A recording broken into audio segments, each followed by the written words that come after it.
সবাইকে ওয়ার্ডপ্রেস প্লেলিস্টের এই ভিডিওতে স্বাগতম। এই ভিডিওতে আমরা দেখব জেনারেল সেটিং সম্পর্কে। তাহলে চলুন শুরু করা যাক। আমি আছি আপনাদের সাথে মোহাম্মদ কাউসার। ভিডিওটি শুরু করার আগে গত ভিডিওতে আমরা দেখেছিলাম কমেন্ট সম্পর্কে। যদি কেউ ভিডিওটি না দেখে থাকেন তাহলে আই বাটনে অ্যাড করা আছে অথবা ডেসক্রিপশনে ভিডিও লিঙ্ক দেওয়া আছে, আপনারা চাইলে ওখান থেকে দেখে নিতে পারেন। জেনারেল সেটিং সম্পর্কে দেখার জন্য প্রথমে আমরা চলে যাব ওয়ার্ডপ্রেসের ড্যাশবোর্ডে। ড্যাশবোর্ডে কি আমরা যদি নিচের দিকে যাই তাহলে এখানে দেখতে পাবো যে জেনারেল সেটিং। এরপর আমরা ক্লিক করে চলে যাব জেনারেল সেটিং পেজে। এখানে আমরা প্রথমে দেখতে পাবো সাইট টাইটেল। সো আমরা চাইলে আমাদের সাইট টাইটেলটি চেঞ্জ করতে পারি, কিন্তু আমি চেঞ্জ করতেছি না। এরপরে আমরা নিচে দেখতে পাবো ট্যাগলাইন। ট্যাগলাইনে যাওয়ার পরে এটা হচ্ছে যে আপনার সাইটটি কী সম্পর্কে সেটি সম্পর্কে ছোট্ট করে এক লাইনে অ্যাবাউট লিখে দেওয়া। সাইটটি আমাদের সাইটটি হচ্ছে একটি প্র্যাকটিস প্রজেক্ট, সো আমরা এখানে লিখে দিলাম। এরপর হচ্ছে আমাদের ওয়ার্ডপ্রেস অ্যাড্রেসটা হচ্ছে আপনার ইউআরএল, যেটি দিয়ে আপনার ওয়ার্ডপ্রেসের অ্যাড্রেসটি খুঁজে বের করা যাবে।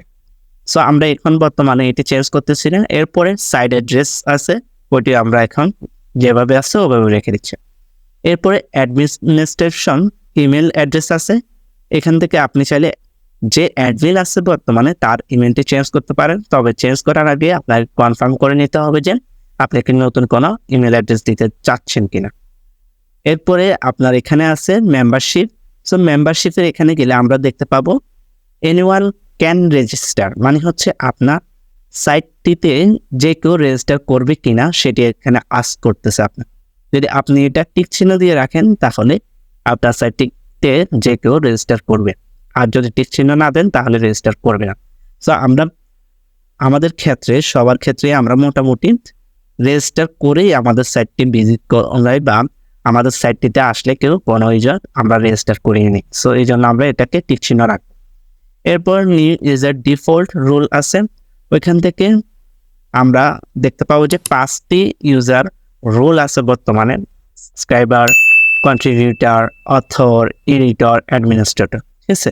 সো আমরা যদি ছোট্ট করে ওভারভিউ দিই এই 5টি রোল সম্পর্কে, কার কি কাজ বা কোনটা কি করে সে সম্পর্কে, তাহলে আমরা এখন দেখে নিই। সো প্রথমে আসি আমাদের সাবস্ক্রাইবার সম্পর্কে। সাবস্ক্রাইবার হচ্ছে সে শুধু রিড করতে পারবে কোন একটা পোস্ট এবং কোন একটা কমেন্ট করতে পারবে, কোন একটা পেজ ভিজিট করতে পারবে। ঠিক আছে, সাবস্ক্রাইবার হচ্ছে এতটুকু। এরপর যদি কন্ট্রিবিউটারে যান তাহলে কন্ট্রিবিউটারে কোন একটা পোস্ট ক্রিয়েট করতে পারবে, এডিট করতে পারবে তার নিজের পোস্টে, কিন্তু সে পাবলিশ করতে পারবে না। সে কোন একটা ক্যাটাগরি ট্যাগ অথবা কোন একটা কমেন্ট মডারেট করতে পারবে না। এরপর যদি অথরে আসি আমরা, অথরে কি করবে? অথর হচ্ছে সে কোনো একটা পোস্ট ক্রিয়েট করতে পারবে, এডিট করতে পারবে, পাবলিশ করতে পারবে নিজের পোস্ট, কিন্তু কোন একটা অন্যের যে পোস্টটি আছে ওই পোস্টটি সে কিছুই করতে পারবে না, কোনো এডিট করা ডিলিট করা কিছুই করতে পারবে না। এটা অথরে তার প্রোফাইল আপডেট করতে পারবে, প্রোফাইল ম্যানেজ করতে পারবে এবং ইমেজ আপলোড করতে পারবে অথবা ফাইল আপলোড করতে পারবে। এখন যদি আমরা আসি এডিটরে, এডিটর কি করবে? এডিটর যত ধরনের এডিটিং পারপাস কাজ আছে সব কিছু করবে, যেমন কোন একটা পোস্ট এডিট করা, ডিলিট করা, কোন একটা পেজ ক্রিয়েট করা, এরপরে কোন একটা ক্যাটাগরি ট্যাগ ম্যানেজ করা, এছাড়া কমেন্ট অথবা ইউজার ম্যানেজ করা, সব কিছু এডিটর করতে পারবে মোটামুটি। এরপর হচ্ছে অ্যাডমিনিস্ট্রেটর বা অ্যাডমিন সম্পর্কে যদি আমরা জানতে চাই তাহলে অ্যাডমিনিস্ট্রেটর হচ্ছে সে ফুল একটা কন্ট্রোল থাকবে একটা ওয়েবসাইটে। সে এডিট করতে পারবে, কোন একটা পোস্ট ডিলিট করতে পারবে, কোন একটা ইউজারকে সে অ্যাড করতে পারবে, কোন একটা ইউজারকে সে বাতিল করতে পারবে, কোন একটা পেজ, কোন একটা পোস্ট, থিম, প্লাগইন, এই সমস্ত কিছু অ্যাড করা এডিট করা তার কাজ।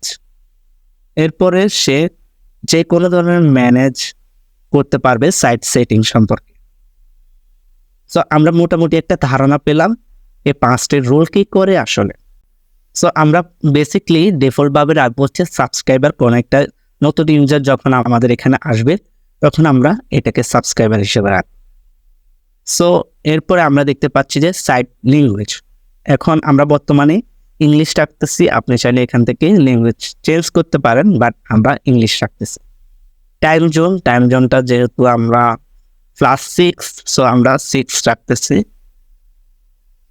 এরপরে হচ্ছে আমরা ডেট ফরম্যাটটা দিতে পারি অক্টোবর 15, 2023 এভাবে রাখবো নাকি আমরা এভাবে রাখবো, এটা সিলেক্ট করে দিতে পারবে। সো আমরা এখান থেকে যেভাবে আছে ওইভাবে রাখতেছি।